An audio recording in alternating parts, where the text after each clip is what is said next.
Hey, I'm Alex Radcliffe from Board Game Co., and this is games leaving the collection for December 2022, and for those of you who watched my week in review a few weeks back, yes, games leaving the collection is staying on the channel, at least for now. Short version there, to those who did or didn't watch that, as I was considering this series, I've been doing a games leaving my collection video every single month for the past 3 years since I started this channel, and it's been a regular, consistent feature on the channel. At the same time, it has resulted in some degree of small issues, because sometimes people look at these videos and they sit there and say, wow, you're getting rid of that game you just rated a 3.5 or a 4 or whatnot, and wow, you're getting rid of those games so quickly, and sometimes that results in questions, which are fair. The practical reality is I don't know how many, between covering this, that, I play like last year, I played a game this year, 2022, I played a new game every single day. That's 365 new games. I cannot keep them all. I can like a game and still get rid of it because it's not a right fit for me compared to other things. And I talk about that in these videos, I do, but the main point, the main reason we're here, and the reason this video is still here is because I had enough people who were like, no, I really love that series, please, please, please keep it on the channel. I was going to make it Patreon exclusive, but they're like, no, please keep it on the channel. And enough people said so that this will be on the channel. But to that point, just a disclaimer again, there are going to be 25 games here. I did a massive end of the year purge. I went through a whole bunch of games, both new ones that I've covered and reviewed and ready to move on from, as well as going through older games that I debated how long they would or wouldn't stay and whether realistically I would play them. But again, my collection consists of around 300 games at any given time. I play a lot of new games. Good games, medium games, bad games, a lot of them do have to leave. So those disclaimers aside, so that you understand the context of everything, for those people who didn't immediately skip to that one timestamp to see why I'm getting rid of game X. And also, speaking of Patreon, I do give away some of these games over on Patreon. If you are a Patreon member, depending on the tier you're at, some games will be given away to any Patreon member. Inherently, just by being a Patreon member, you're eligible to select, and I do a bit of a giveaway there. And others are based on the tier, so higher tiers are more guaranteed to get specific games. But with that said, with all those disclaimers out of the way, let's dive into these 25 games. There are a lot of decent games here, there are a lot of good games here, and there are a bunch of games here that I really wish I could keep, but practically speaking, I want to keep other games more, and so I have to always continuously make room. And starting off the bat with our first one, let's start with Summer Camp, a game I reviewed a few months ago that I do enjoy. This is from Phil Walker Harding. This is a deck building game that is very gateway friendly in what it's doing, and it's very charming. You're basically racing along these tracks over here. You have these little tracks you're trying to race along in the game, and you're building out your deck with modular packs that represent the various camp-like features. So cooking, or hiking, or fires, or, I don't know, crafts, different kinds of decks that you'll build. You're going to have 3 of them per game, and the way you mix and match them will provide slightly different flavor to the deck building you're doing. I think this is very charming. I think this is excellent at what it's doing. I think it's very, very good. And yet, I'm trying to remember, there's a game here that's missing. There's a different game that should be gotten rid of that I don't see in these piles. Huh. Well, that's an interesting question mark. I'll deal with that later. Anyways, but yeah, going back to this game over here, Summer Camp, I think it is very solid at what it's doing. I think it's a good game, but ultimately, I don't know if I'm going to pick it up and play it. This one, even when I covered it, I said it kind of depends for me as to whether this is a game that will work for me or not. And I just don't think I'm going to pull this out over other deck building games. I think there's a lot of fun deck builders out there. I think Summer Camp is one of the better gateway deck builders. But for me, on a personal note, I'm mostly past the gateway phase, so less of a fit for me. Then from there, we have the Quest Kids over here. The Quest Kids is a kid-friendly game. In fact, there's a good 4 or 5 games from my kids' collection over here that have made their way into this purge. 25 games, mostly clean up from my own stuff, but 5 of them are from the kids' shelf because they're games that aren't asked for and aren't being played, and so time does run its course, and these games do leave the collection. The Quest Kids is accessible. It says ages 5+ in the box, and I think that fits in. It's a dungeon crawler in theory, where you're flipping over cars, using those resources to defeat various baddies you'll find along the way. I think it is charming in what it does, but it's a game that I don't personally want to play. It's not a game I find enjoyable, and it's a game my kids don't pull off the shelf. I might give them one more shot at this and see if they want to hold on to it. I don't know. Practically speaking, they have not been pulling this off to play it since we last played it, and so they enjoy it. They like it. I think when we first played it, they tried playing with their friends a few times, but since then, it's not a game I'm inclined to play quite as much. I prefer something with a little bit more depth to the experience, and it's not a game that they have been pulling off to play with their friends quite as much. So I think it's a good game, but we have a bunch of other games in this vein. We're currently fighting with Cora Quest, and we're currently fighting with Catacombs of Karak, and I think those are two other dungeon crawlers that my kids still enjoy, still play with their friends, and yet I am more willing to play. I think that this is slightly more suited to a younger age range, and I think where my kids are, I mean, I do have one that would be, I guess, more suited for this one, but with most of my kids, the ones that play games being in the 7, 9, and 11 range, they're a little above where Quest Kids is. I think Quest Kids is the most accessible from the dungeon crawlers I just named, but one that for us is not being pulled off quite as much.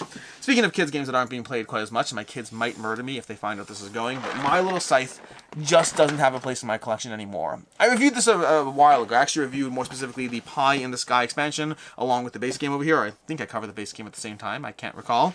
But I think the Pie in the Sky expansion is fine. Ultimately, for me, My Little Scythe is one that I've never enjoyed. I always find it to be an okay experience that is one of the cutest kids games I have, and it's one that my kids do enjoy playing, but I don't find the experience quite as endearing, and this is one where this is the only one I have like real guilt on. Looking through the games over here that I got rid of from my kid shelf, this is the one that I might be biasing my own lack of interest in playing it with them. And it's not one they play by themselves, which is the downside. Any game they play by themselves, that's fair game. Any game that I play with them and want to, that's fair game. The games I'm not in a rush to play with them, that's where the trouble begins, because I'm like, do I really want to commit my time to My Little Scythe?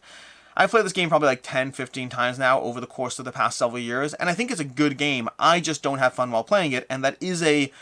If every time they ask to play it, I'm like, why don't we play this game instead? Then ultimately it's not getting played and the difference is the same. So a little bit of guilt in this one. A little bit of guilt, but not that much. Then we have Oceans. Oceans over here from North Star Games. This is a solid game. I think it's a solid game. I covered this one. I covered the expansion for it specifically. It's not that this is not a good game. This is where we start moving into that territory where some of these games are games I legitimately like and enjoy and recommend, but also I have a limited number of games that I can actually have in my collection reasonably, and so some things that I like and recommend are going away. Oceans is one of those. Oceans is a great game. It replaces Evolutions to me as far as what the game state is doing. I think Evolutions, Evolutions Climate, and Oceans from North Star Games are all fantastic experiences. I think Oceans is arguably the best of them, but it still falls into a category where it's the kind of game that I'm always happy to play and I really enjoy it. Arguably, I'd give this a 4 out of 5. I really like it. I think Oceans and I think Evolution and Evolutions Climate, I give a 3.5 out of 5. Oceans, I give a 4 out of 5. It is a good game system. Has lots of trying to play cards to augment your species in different ways. I think the one thing I don't love about Oceans is I personally find the art style of Oceans to be the least enthralling. I like Evolutions and Evolutions Climate from an art style approach, but I like the gameplay of Oceans a bit more. I find it to be a bit more balanced and a little less subjective as far as the random nature of it. I've been playing Evolutions for a long time, since it first came out, and Oceans is great. It's excellent. It's very, very solid what it does. Also, I'm ready to move on from it. Also, I got like upgrades and deluxified fishies, and I got like acrylic fishies and other fishies. Have I mentioned I hate the box size of this? Like, I despise the box size of this. There's no part of the box that looks compelling on the shelf. This is not a attractive box, unfortunately. Anyways, moving on to the next one. One of the newest games here. We have a bunch of new ones as well. Some of these, like I said, are games that have been on my shelf for quite some time. Some of these are games that I just reviewed and didn't decide to keep, or decided not to keep. I decided not to keep. Didn't decide to keep is more ambient. Didn't decide to keep could mean I didn't decide either way. I decided not to keep. That's more certain. It's more specific. And the first of those is Orichalcum. Orichalcum from Pandasaurus Games. The game I had to look up the pronunciation of it before I reviewed the game. Is it Orichalcum? Is it Orichalcum? Orichalcum? I'm like very Jewish, so those hard C's, CH's are Chalcum. It's Orichalcum. Orichalcum from Pandasaurus Games. Orichalcum. Orichalcum from Pandasaurus Games is a very beautiful game. Very reminiscent of Days of Wonder in the style, the approach, the gameplay, all those things. It's a good game. I really enjoyed it to an extent. The main thing that held it back for me is the fact that I found that the engine you're building in Orichalcum builds too quickly. I found the game doesn't last long enough for what I'm trying to do in the game, and so while I liked what it was doing and thought it was pretty compelling, it was also a drop fiddly in the way you place down a tile, put things on top of it, you place down a card, then a tile, then a thing on top of it, card, tile, thing on top of it, sliding it down a row. So it was a drop fiddly, and the engine building ran out more quickly than I would like, leading me to put it in the category of a game that I think is very compelling, and I think it has a target audience, and I think that target audience is more gateway focused, and if you said that you love this game, I'd believe you. I think it has a lot of promise. Also, it ends a little too quickly for me, and so it's leaving entirely to solve that problem. Then from there we have Bad Company. Another recent review over here. Bad Company from Aporta Games got a lot of buzz. People love this game. They're trying to get their hands in it. This is the part where I remind you, feel free to subscribe to my Patreon where you can possibly win this game. Yes, actually, that's how it works. The way it works is if you're a Patreon member, I'm going to say, here are the games from the games leaving the collection, and you can just say the name of any game. I will randomly pick people out, and you know what I'm going to do? I will commit to the fact that I will pick out somebody who picks Bad Company because I know that game is sought after. So I'm going to do that over on Patreon. Someone is getting Bad Company, as long as someone asks for it. But either way, going back to this conversation, sorry, I have to plug Patreon once in a while, or twice in one video as it were. Let's make it a third later in this video for funsies. Bad Company. This is one that is well sought after, and despite all the fact that I just told you you're going to win this game, or someone's going to win the game, I thought it was okay. This is falling into the vein of games like Space Base, like Machikoro, like Valeria Card Kingdoms, and all those games in which you're rolling dice and activating an increasing tableau of characters. You can have tableau of characters that you are improving as the game progresses, so you're building out your tableaus, and you're going to activate those characters by rolling dice and, well, activating that number, or the set of numbers, or deciding how to pair up the dice to activate different people. It's fun. I'd rather play Can't Stop if we're talking about grouping dice, and I'd rather play Valeria Card Kingdoms if we're talking about a game where you're going to build out a tableau and increase and activate more and more stuff. To me, it did not even, like, I'd almost rather play Space Base. Bad Company was fairly low down on my priority order of this style of game that I like to play. I'd play it over Machikoro, but about the same much as Space Base, and less than Valeria Card Kingdoms, which is my general go-to in the genre. From there we have another recent one, and this other recent one also falls into the category of if I could only keep more games. You see, that next one is Copenhagen. Copenhagen from Queen Games is delightful, and you might be thinking, Alex, that's the one you pick out that's delightful? From all the games on the table, you're going to pick out Copenhagen, which has got good but not amazing reviews? And the answer is yes. I think this is really, really well done. In fact, I'm happy that the game still exists on Board Game Arena. It's still on BGA. I've already played it on BGA since putting it in my call pile, which I'm happy about because I do like this game and I do want to keep playing it. Just for me and my own personal collection, I'm not going to pick this over Baron Park. Baron Park to me is still my go-to polyomino gateway game, and I have other games that are fighting for that time. I have Planet Unknown, I have Foundations of Rome, I have the Grand Carnival, and Copenhagen to me just isn't going to make the cut compared to those, even though I really like it. I do really like it. It's so nice and shiny and pretty. I don't love stacking the tiles. That does help with the whole BGA implementation aspect compared to playing this in person. This is the deluxe version, by the way. I'll make this my last Patreon shout out. This is the deluxe version with the acrylic tiles and all that. It's a fairly expensive game if you want the deluxe acrylic tile version, and it's got some promo stuff in it as well. So if you want all of that, those options are here. I'll give that one away over on Patreon as well. I actually won't make a guarantee. That one I'll see. Not because I don't want to, just I want people to have the choice of what game they want. I don't want to force it into only. So Bad Company for sure. Others will see what people pick or ask for. But in any case, going back to that conversation, I really like Copenhagen. I think it's excellent as far as being a gateway polyomino game that is very rewarding, gives you enough choice that's actually meaningful, is fun building out your Tetris-y tower, so it really feels very Tetris-y in what it's doing, and it's simple, it's to the point. I do have some expansion modules, so you can mix it up, a drop over there. Again, for me, ultimately, it comes down to the fact that I have enough polyomino games that I think are more compelling in different ways. Baron Park is my gateway that is just consistently reliable. Grand Carnivals when I want a little something different. Project L's when I want something a little different. Planet Unknown is when I want something that plays up to 6 players simultaneously, and so it's amazing because of that, plus the variable planets and everything else. Foundations of Rome is when I want something cutthroat. Patchwork is when I want something gateway for 2 players. I have a lot of polyomino games, I'm realizing. They're all great. I just can't have all the polyomino games. Copenhagen is going to leave. Next up, I can't do more Patreon plugs, but the next one's going to be another sought after. Actually, this is not a Patreon plug. This is actually going to someone else already. This is Clank Catacombs. This is actually spoken for, so when I do the games leaving the collection video, in Patreon thing, Majiggy, you can't ask for this. You can ask for it, you just won't get it. Clank Catacombs is already spoken for, but Clank Catacombs is one that, again, well sought after. It is a good game. It is the newest hotness in the Clank line of games that is incredibly popular, and for me, the Clank line of games was always not to my personal preference, not quite as much. I think it's good. I think it's very good at what it does, but for me, ultimately, Clank Catacombs is... I never loved Clank. It's deck building. It's deck building with dungeon crawling, with not really dungeon crawling, but adjacent dungeon crawling, thematic dungeon crawling, and it's also got a degree of push your luck as you try to find the right artifact and make your way back to the surface and start the process of clanking the dungeon down so that everyone starts falling apart as the dragon pulls cubes from a bag, killing everyone. It's very charming and whimsical. It just never worked for me. I don't know what it is about it necessarily that never worked for me. There's a few aspects. First of all, the deck building's from a row, and I always prefer deck building from fixed card markets as opposed to a row of cards. Secondly, from there, I just don't love that. I don't love the fact that the game does come down to just ultimately the entire push your luck mechanism. It's all about that timing, and it's all about perfectly trying to get that timing done right, and everything else is kind of in the way. I don't know. I don't know. I do have a full review. You can check that out. My thoughts are more coherent because I actually put out bullet points there. I don't love the Clank system. I respect the fact that it works for a lot of people, and I do think Clank Catacombs is an improvement over the Clank games I've played. Not Legacy. Legacy has more to it. But, yeah. It doesn't do it for me. I don't, and this is not even one where I'm like, I wish I could keep it. This is one where I'm totally fine playing it, but I'm never going to ask for it. So far, the only ones that I fall in the category of I wish I could keep are Copenhagen and Oceans fall in the category of if only I had more time to play games. The rest of them, they can all leave. They're not as much for me. They're good. They all have a compelling aspect. Most of these games are like a 3.5 or higher. Well, except for like, you know, the kids games are a different category. They're good games, but only 2 of them so far are the ones that like I really wish I could keep. From there, we move on to the small box games. We've got a whole bunch of small box games. How are we going to handle the small box pile of games? Let's start with Sardines. Sunny Day Sardines from 20th Century Games. This is a small little, just like, you know, pulling fish from a line, using them to fulfill orders. It's charming. It's a small box game. For me, I'm probably going to pick a button shy over this if I want something travel friendly, and if I want something with more depth to it, I'll pick a larger box game. So it's fine, but not one I feel the need to keep. Then we have Grove. This one I really like. This one falls in the category if I had more time, if I could keep more games, if I had more, not more space, because let's look at the size of the box, I don't care about that, but more time.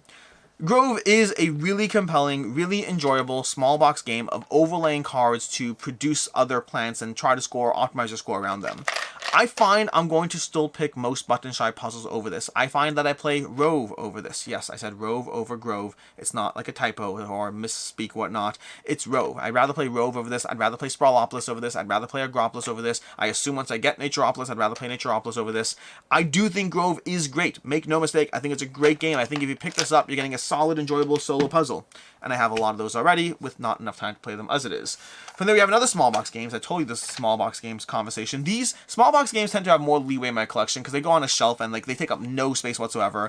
But it's still the mental space. The mental space is the thing that gets me. The fact that I still want to play the games, and any game I keep and I'm not playing, or worse than that, any game I keep. So it's a tiered system. Any game I keep, I feel the need to play. Otherwise, why am I keeping it? And any game I play, I'm choosing to play that over other games inherently. And so keeping something that puts pressure on me playing something that is not as good as the other thing I like, that's an interesting conversation. And if you're like, well, the logical conclusion of that, Alex, is that you'll only ever have one game in your collection. Well, obviously, I try to extrapolate for, you know, different play times, different player counts, different game weights. You want the best in each category. But even then, I still want variety within each category. Yes, I like Sprawlopolis, but sometimes I'm in the mood of Rove because I don't always want to play the same game every single time. So variety is important. It's a question of, it's for each category, for each game weight, it's a question of how often are you engaging in that category and game weight. So for example, a game that takes 5 players and is 4 hours long, I'm not doing that very often. So I don't need more than 1 or 2 of those in my collection, period. And so in general, that conversation applies to every single category. Just in the conversation of solo games that play in like anywhere from 15 to 30 minutes, I have like 15 of them. So I don't need this one because I'm already overextended in that category. Moving on to Herbaceous. Herbaceous is all about point optimization. Again, have a lot of games in that category. I tried switching down from the large box Herbaceous to the smaller box Herbaceous, hoping that would solve the problem. It didn't. I like Herbaceous. I think it's a great game. It's from Pencil First Games. But I prefer other games in this genre. Whether from Pencil First themselves, for example, the Whatnot Cabinet is still one of my favorite ones. Sunset Over Water, which I have to review at some point, but Sunset Over Water, another great one from Pencil First Games. They have a bunch of great games that I prefer more than Herbaceous. And if I want something that gives me the same feeling as Herbaceous, Spirits of the Wild gives me the same feeling of Herbaceous. And again, I have that too. So again, too many games in that category, but these are great games. This gives me the feels over here. We have Skull. Skull was once upon a time my favorite bluffing game. Well, before that, Coup was my favorite bluffing game. Then Sheriff of Nottingham became my favorite bluffing game. Then Skull became my favorite bluffing game. And right now, Cockroach Poker Royale is my favorite bluffing game. And it's been that way for, I want to say, going on 2, maybe 3 years now. Skull, which once upon a time was my go-to. This is the game I'm going to teach you so we can do a bluffing game. This is the game I'm going to teach you. It's gone down. Now I enjoy it. I still find the process of playing Skull good and fun, but I do find it's a bit more samey every single time you play it. And I find Cockroach Poker gives me better bluffing vibes with just more. I guess Skull might have the compelling aspect. Is Skull better with 3? No, Skull's better with 4. Yeah, they're all better with 4. I think Skull's a good game. It's a very good game. I just prefer Cockroach Poker Royale to the point that if you look at my logged plays, Cockroach Poker Royale is my go-to bluffing game that I pull out all the time when we're down to the end of the night and I have 20 minutes, and then we play Cockroach Poker Royale for 2 hours. Skull used to be in that place, but not as good. And so finally it's time to acknowledge that I haven't pulled it off the shelf in a year, and I haven't felt the desire to pull it off the shelf in a year because I'm always interested in playing Cockroach Poker Royale first. But it's a great game. It really is. From there we have That Old Wallpaper from AEG. Fun little game. It doesn't really inspire, massive amounts of, oh my gosh, I love it. I enjoy it. It's fun to, like, pull some cards, match them up, score as many points as possible. It's good. It's charming. It's fine. It's fine, not fun. I tried going with fun and ended up with fine. So, like, that tells you how I feel about it. It's fine. It's good. I think that old wallpaper is very delightfully charming, very accessible. Plays 2 to 5. Just a good game. And I'd rather play other games. Then we have, this should be in this pile over here. This is the Quest Kids expansion. We're going to slide this secretly over to the edge here. Then we have BarBearian Battlegrounds. I didn't love this game. My kids love this game. I didn't love this game. I don't have guilt around it, though, because my kids haven't asked to play it since we covered it originally to review. So they haven't asked to play it, which does put it in the category of a game that it's a kids game that I don't like, and they're not asking to play. So it can go. I think the premise of BarBearian Battlegrounds is charming. The game looks amazing. It looks beautiful. But ultimately, the balance of it, I just found it to be... I found the gameplay to be subpar, but very, very charming and very family-friendly and kid-accessible. Then we have... Now, this is where we move into the hard category. This one, we have Fossilis. Fossilis from KTBG Games is one of their better games. It absolutely is. From KTBG, it's one of their better games. The problem is, the ones that my kids and I play are we play... What's the one? Oh my gosh, now I'm going to blank on this. We play Creature Comforts. And what's the other one? We play Creature Comforts and... I'm going to look over the shelf and see if I can see it from here. Rec Raiders. I could see it from here. We play Creature Comforts and Rec Raiders over Fossilis almost every single time. I find Rec Raiders is one of their best games as far as my kids just love that one. We heavily play it a lot. We enjoy it. Rec Raiders is an absolutely amazing title from KTBG. Creature Comforts, same idea. An absolutely amazing, compelling, charming title from KTBG that I think is incredible. And Fossilis has arguably the best art from them. I think this game looks amazing. I think it looks amazing and the components are incredible. The gameplay of it is very, very, very good, but I find it's a drop more complicated and a drop less rewarding. It has a little bit more of a toy factor going on. It is a very solid one from KTBG. For me, I'd rather play Creature Comforts, and I'd rather play Rec Raiders, and my kids always ask for those two, and not as much for Fossilis. It is a good one. This one goes into the category if I had more time, more situations, but again, some of the games that were purged came from the kids' shelf, and this is definitely one of them, Fossilis, unfortunately. It's a good one. This one joins Copenhagen and Oceans for the if we had more time category. Then we have DC Deck Building, a totally fine deck builder that I kept only in case my child would want to continue to play with me, and he hasn't asked to play it. I think the DC Deck Building game from Cryptosaic is a fun, solid deck building game. I have lots of fun, solid deck building games that inspire more than just, hey, this is a good game with a DC IP slapped on top of it. I think other games are better and do more for me, and this one's just fun. If my son had asked to play this one, we'd still be playing it. He has not asked to play it, and so it can safely leave the collection. The next one is a hard one as well, and that's Whirling Witchcraft from AEG. I really like this one. AEG has how many hits so far? We got 2 hits from AEG, it looks like. We got, That Old Wallpaper and this. I like this game. I like this game a lot. Whirling Witchcraft is... First of all, I don't like the art. I don't like the art. I don't like the aesthetic. I don't think this game compels me to play it, which is part of the problem. I think if you retheme this game to something that made me want to pull off the shelf, there's a chance it would still be here. I find Whirling Witchcraft is a game that is a lot of fun if you're looking for those boom and bust mechanics of just diving into an experience where you're going to find people just exploding their pots. And if you're like, this sounds like Quacks of Quedlinburg, that's part of the problem. The problem is, practically speaking, the feel this game gives me, I usually get out of Quacks of Quedlinburg, and I find that one is easier and more frequently pulled off the shelf.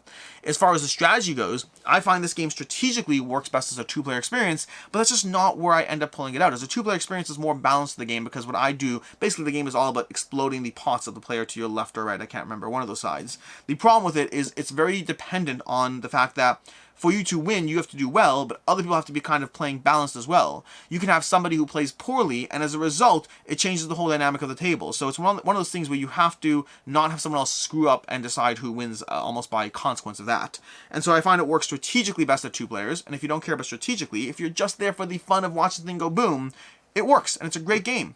And Quacks of Quedlinburg does the same thing. So overall, I like it. I like it a lot.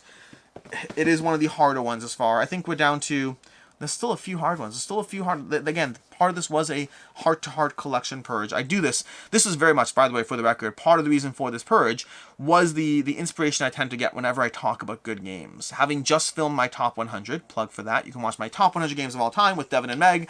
Having just gone through my top 100 games, that's, you know, hours and hours and hours spent. That's like 9 collective hours spent talking about our favorite games ever. And whenever I do stuff like that, it reminds me... Why is my audio on my computer on? Be quiet, audio. Give me 1 second. Whenever I do stuff like that, it reminds me that being very good sometimes isn't enough. If you don't spark joy, if I can't point to specific reasons when and where you'll get played and why I like you so much, then sometimes the top 100 is totally fine. Do I need the top 200, the top 300? Sometimes the answer is yes. Wreck Raiders is a game that's not my top 100. Because it's not my personal top 100, but I'm going to play with my kids, and it's one of my favorite games to play with my kids. So some games do stick around, even though they're not my top 100, but I do have to be more critical with why and who and what. Like, why is it here? Who likes it? When is it being played? Why, who, and when? That's the go of that. Why, who, and when? I like those questions, okay? Why is it here? Who likes it? And when is it getting played? Okay, those are the main questions I have to ask. And again, using Whirling Witchcraft as the most recent example, I like this game. It's a great game. The problem is the why, the when, and the who just don't result in it getting pulled off the shelf, despite me thinking that it's a very solid game that I recommend. From there, we have a game of Dice and Daring, Dragonwood. I've never played this. My kids don't play it. We happen to own it. It's been here for a while. I don't think anyone's ever touched it.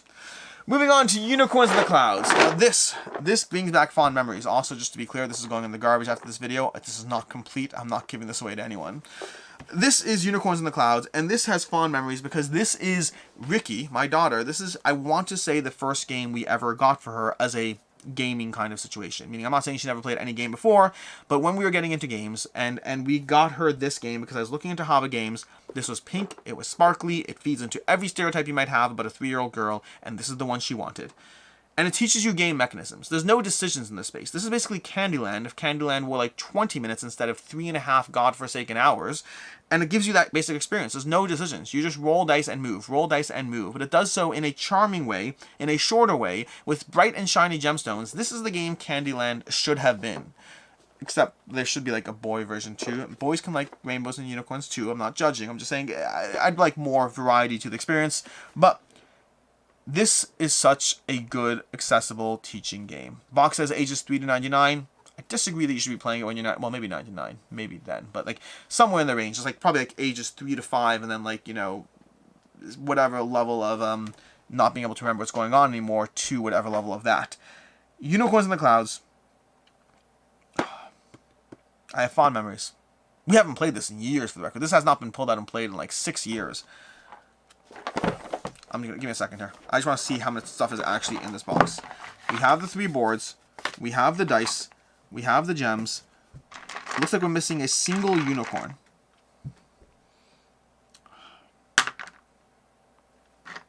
This is staying.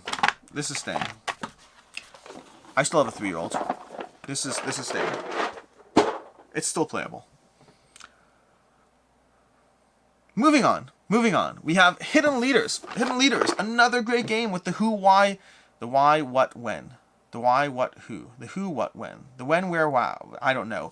This is not being played. Same kind of conversation. It's a great game. It's a good game. I did play it recently to cover the expansion to Hidden Leaders. They had the expansion, so I definitely pulled it out and played it then. But it's the same conversation. I find this works best. My biggest problem with this game is I don't find it works as a two-player experience that well. I have played a 2-player, and I don't think it's the worst, but it's not my go-to player count. My go-to player count for this is going to be around that 4-player range, and in the 4-player range, it's just fighting for too many things. On the lighter, accessible end, it's fighting with games like Hackledge Poker for that filler spot, and on the heavier side, it's fighting for games like Blood Rage and who knows what for the games we love to play.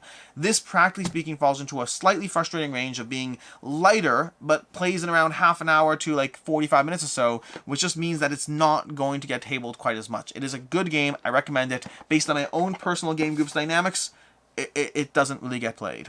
From there, we have Bites. This is a tough one. This is one that I like. Bites. I do. It's do I keep Bites too?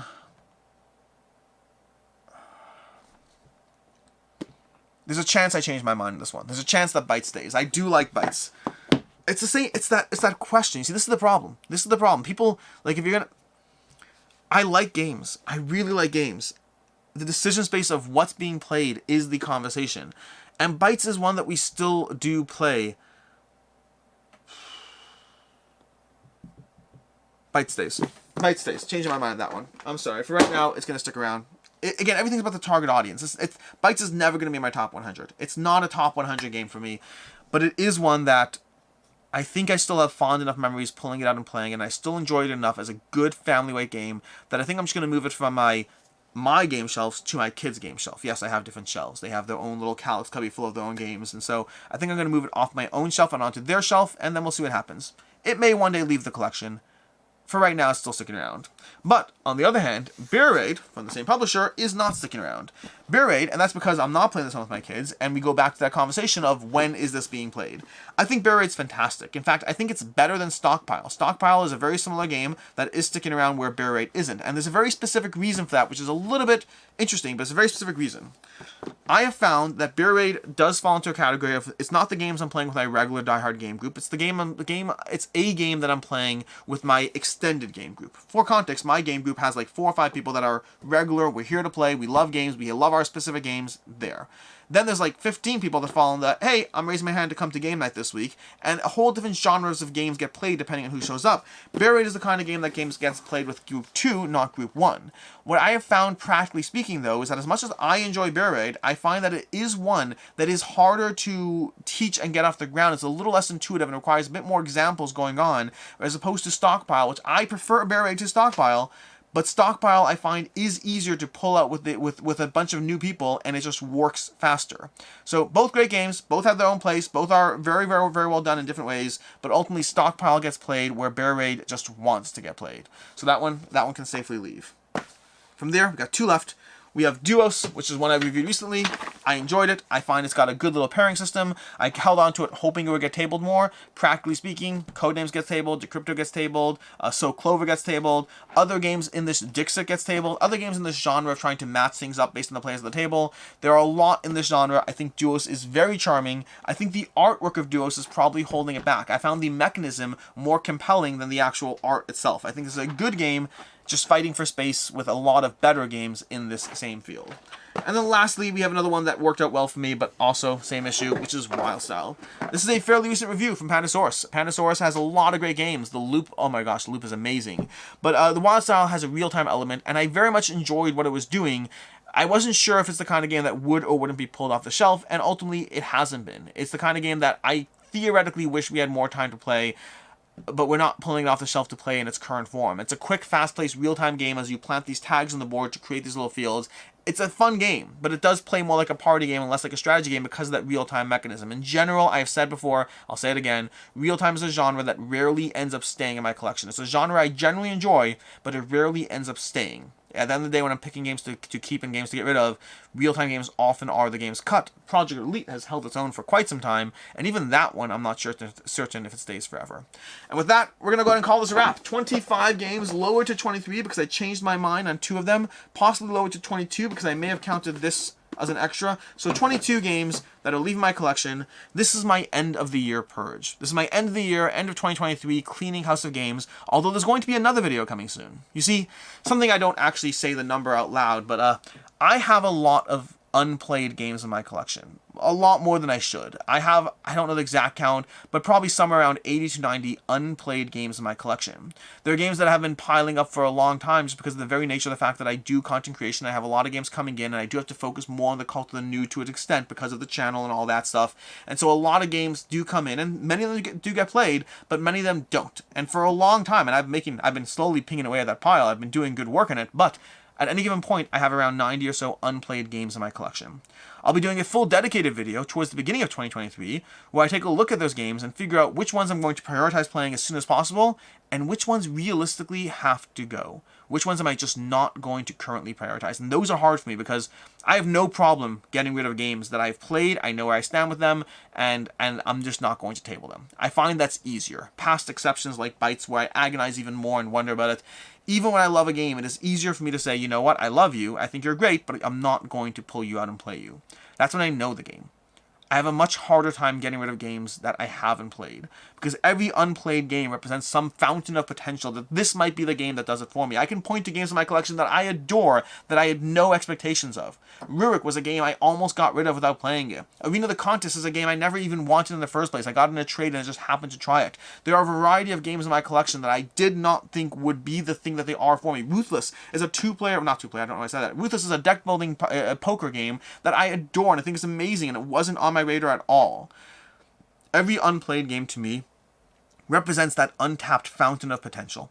The only problem is, if I'm still not going to pull it off the shelf and play it, because I'm always going to prioritize something else, in that stack of 90 games, we're going to do a video where I take a look at all those games and go through what I'm keeping, what I'm trying to prioritize playing, and what's gotta go. But that'll be in 2023. We'll see what happens then. In any case, then, until next time, I'm Alex Radcliffe from Board Game Co. Thank you for making your way to the end of the video. To all of you who voiced your enjoyment of this series when I debated whether or not to take it off the channel, this is why it's still here. There were enough people that pushed back. There were enough people who definitely wanted to see it kindly. Not like, oh my gosh, you need to do this for us. Not that. But it was like, kind of like, hey, we appreciate the video series. We like it. We've been watching it for a long time, and we want to keep watching it. And I don't like letting people down. So it's going to stay, at least for now. In any case, and until next time, I'm Alex Radcliffe from Board Game Co. Hope you enjoyed this video. And as always, I hope you have a good one.